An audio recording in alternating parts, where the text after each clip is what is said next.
Luka Doncic just had one of the best individual playoffs runs this year. He became the first player in NBA history to lead the playoffs in points, rebounds, assists, steals, totals. Just look at his overall playoff stats here. If you're getting compared to Michael Jordan in anything basketball related, that means you're doing something special, no Scotty Barnes. He also proved a lot of people wrong this postseason with his magic. The step back threes, Doncic lines it up. It goes! the middies, He's now 3 of 9, 6 points. Doncic fouled in the act, gets it to go. the trash talking, the game winners, no look passes. Percentage allowed in the paint as the contesting defender, and that pass. Luka definitely made the playoffs way more entertaining and hyped than it was supposed to be.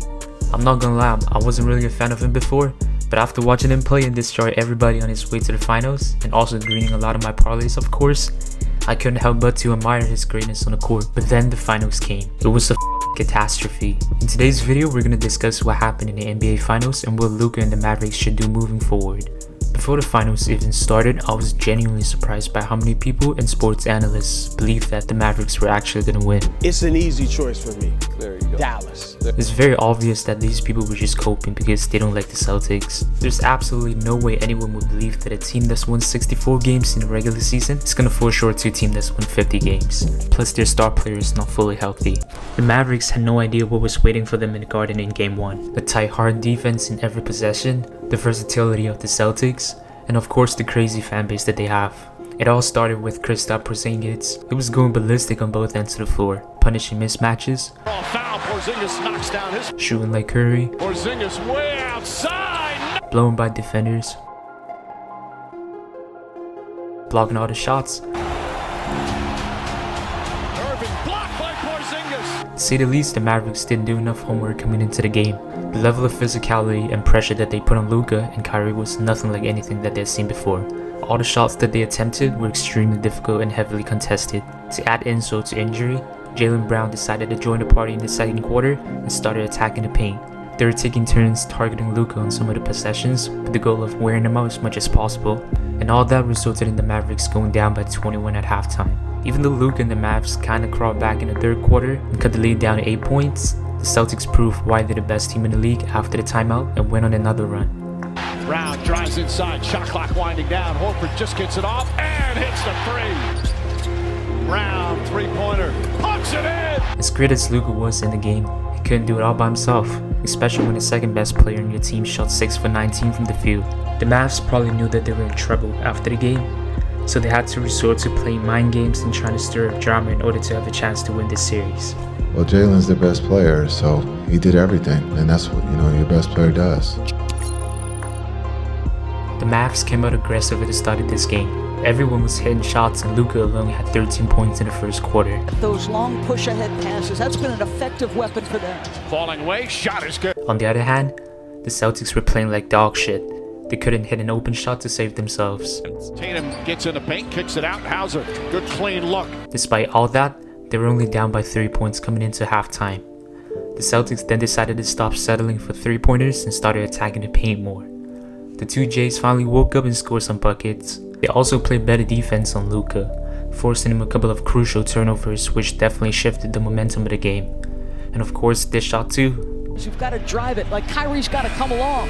Oh, Pritchard banks in the three. Although they had a chance of coming back towards the end of the game, Derek White shattered all of their hopes with this. Here's Irving. Washington drives, blocked by White. Oh, what a block from. This game showed how deep and stacked the Celtics actually are. Everyone in the starting lineup is capable of scoring 20 plus points on any given night. As for the Mavericks, they certainly blew their opportunity to tie the series up going back home because the Celtics shot horrendously in this game. 10 for 39, 25% from the 3-point line. It's pretty much guaranteed that they're not going to play this bad anymore. The only silver lining for Mavericks fans after this game was that Kristaps went down with a pretty serious injury, and there was no timetable for his return. Being down 0-2 in the series, the Mavericks desperately needed this win back at home. Luka and Kyrie were torching the Celtics in the beginning, hitting shots after shots. On a very smart inbounds pass. Doncic creating some space. Mavericks scoring at will in the paint. They were up by as many as 13 at one point. So the 10 of 15. Irving a three-pointer. Got it! Kyrie Irving from. But the Celtics show once again why they're the best team in the league. They chipped away their early lead in a snap of a finger. By the end of the first quarter, it was only a 1-point game. There's plenty of time. Tatum's down the other end. 2 seconds to go. Tatum throws it down with a second. Both teams went to war in the second quarter. It was nice to see that Kyrie finally broke the curse and started playing like himself again. Good job defensively. Tries to contest it. Irving just. He was trading buckets with his former teammate Tatum. Tatum a three. It's good. Even though Kyrie had 20 points in the first half, the Mavericks were only up by 1 going into the third quarter. Well, it's kinda hard to maintain a lead when your role player scores 7 points in total. Anyways, the same thing happened again. The two Jays, Jaylen Brown specifically, absolutely destroyed the Mavericks in the third quarter, scoring 15 points alone. Boston smelled blood and they went for it. The same drive and kick game that they're all familiar with and that's been working all season. The aggressiveness attacking the paint, everybody contributing on the floor. The Mavs knew that they were f***ed when the backup center hit a corner 3-on-0.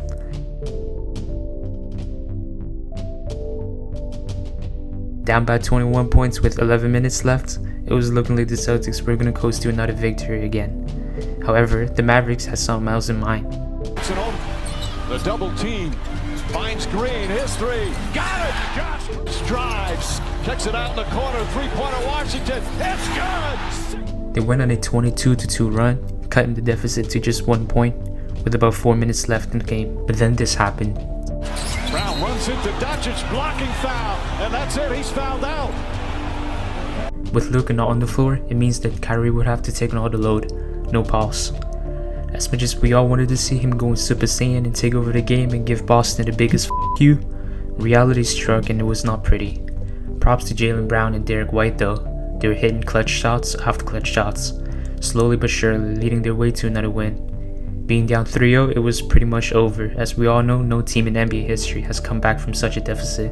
And even though Luka was understandably frustrated in the post-game interviews, he still tried to remain hopeful. Yeah, I mean, like I said, it's not over till it's over, so we just gotta believe. From the opening tip, Dallas played like they were fucking possessed. Luka even gave us the iconic Game 6 LeBron look, meaning he was about to take it personal. He and Kyrie were unloading all the weapons on the Celtics, like he said in the post-game interviews after Game 3.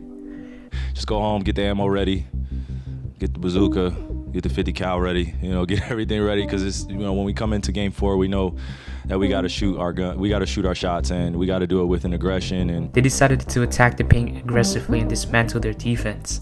He just is so good at using his body, his strength, his footwork. In this series throughout these playoffs, Horford picks him up. Horford defends him well. Doncic still knocks it down. On the other side, Boston came out with no energy at all. The whole team looking like they just got sucked off by her the night before. By the end of the first quarter, they were up 34-18, and the crowd was loving every second of it. But knowing the Celtics, they definitely are more than capable of coming back and winning the game. So the Mavericks didn't take their feet off the gas and kept going at them. This time it wasn't just Luka and Kyrie though. The supporting cast finally decided to show up. Even Derek Lively had his first career three-pointer in this game. The Mavericks were also playing way better defense than previous games as well. Even Luka was sliding his feet playing good D on Tatum. Their intense defense limited Boston to shooting 11 for 37, less than 30% in the first half, and Dallas were up by almost 30 points. His corner three, puts it in. Everybody, including myself, thought that the Celtics were going to come out swinging and make a run after halftime, because that's how usually games go in the playoffs. Well, I was not only wrong, the complete opposite happened instead. The Mavericks continued beating and playing good defense. Connection, the lead is 29. Tatum step back, shot blocked by Gafford on a three-point attempt. A loose ball foul on Tatum. Washington a three, it's good. At the end of the third quarter, they were literally up by 32 points and it was basically game over.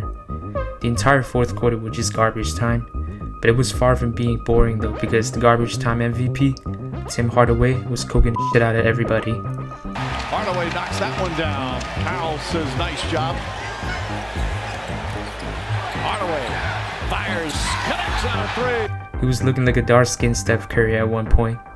By the time the final buzzer sounded, the Mavericks had secured a dominant 122-84 victory, avoiding the sweep and sending a strong message that they wouldn't go down without a fight. As for the Celtics, this game was disastrous and embarrassing for them because apparently it was one of the biggest losses in NBA Finals history. Back in Boston, the Celtics were looking to close out the series in front of the home crowd, and obviously the Mavericks were going to try and extend the series. But unlike last game, they were more organized, poised, and energetic this game.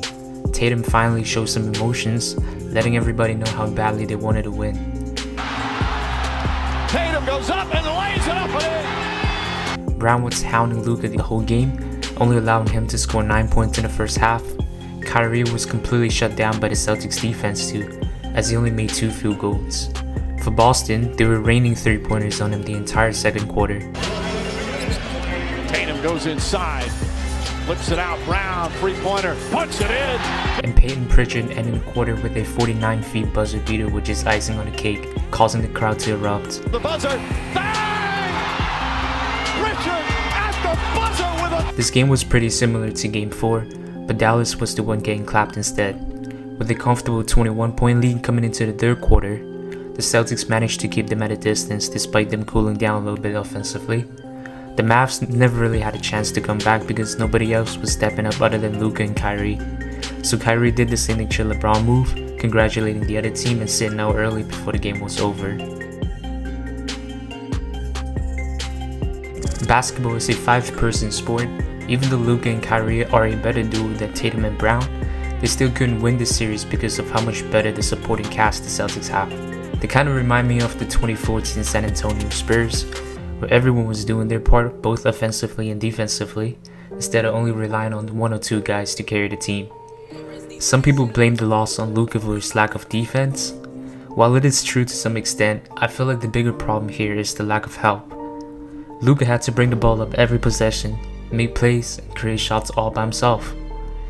And his partner Kyrie disappearing in some of the games certainly did make it better. I knew that Luka was not going to be able to pull this one off because Jrue Holiday and Derek White are just way better players than PG and Derrick Jones.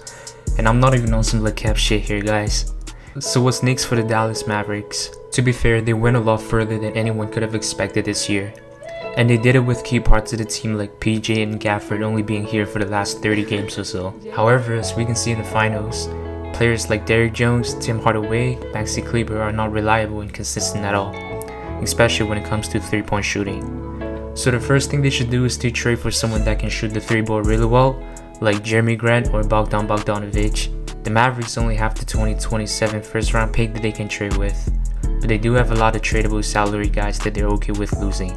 If I'm the Mavericks, I'll also be looking to get some 3-and-D guys like Andrew Wiggins and Cam Johnson. In an ideal situation, someone like OG Anunoby is going to be a perfect fit for them, but they're probably not getting him. Dallas hit the jackpot when they drafted Derek Lively last year. He is a promising young player that has potential to become a star one day. He played phenomenal in the playoffs, and this is only his first year in the NBA. Catching lobs, blocking shots, making good decisions, he even broke some records. The other young guys like Josh Green and Jaden Hardy also show flashes of greatness in the playoffs, but same thing, they have to become more consistent, which I think will come with more time and experience in the league. The Mavericks definitely have what it takes to make it back to the finals next year, but it's gonna be a really hard road. The West is only getting more and more stacked every year, and I don't know if they can keep up with it. Well, when you have a guy like Luka on your team, anything is possible. Anyways, that's it for today's video. I want to know who you think Dallas should trade for in this offseason to improve their roster and get over the Celtics hump. If you enjoyed this video, make sure to give me a like and drop me a sub. Other than that, I hope you guys have an amazing day and I'll see you guys next time. Peace.